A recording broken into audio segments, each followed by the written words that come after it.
Skolā es biju palaidnis. Aktīviste. Teicamnieks. Droši vien aktīvais. Pats labākais skolotājs tas bija mans vēstures skolotājs. Noteikti mana bioloģijas skolotāja vidusskolā. Mana pamatskolas klases audzinātāja Vija Sadovska. Viņu sauc Viktors Litaunieks. Miljonus labu īpašību. Viņš tik labi pret mani izturējās. Iedvesmojošs, un ar to es viņu arī atceros. Viņš lika sajust vērtību tai vielai. Noteikti šis skolotājs man paplašināja redzesloku. Ko es dzīvē patiešām vēlos darīt. Tu sāc just un novērtēt to, ka tas arī dzīvē pēc tam tev noderēs. Ka tas ir kaut kas vērtīgs.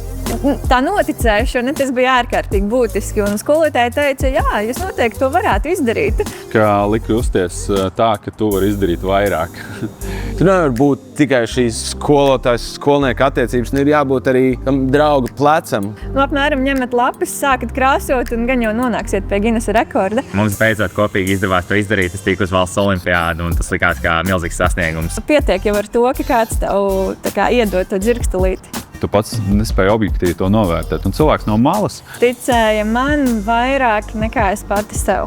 bieži vien tajā rutīnā skolotāji paši nenovērtēja patiesībā, kāda ietekme ir uz skolēniem, uz to turpmāko dzīvi. Es piekrītu, ka ir vajadzīgs viens labs skolotājs, lai mainītu kādu dzīvi, un vēlams, ka tas skolotājs esi tu.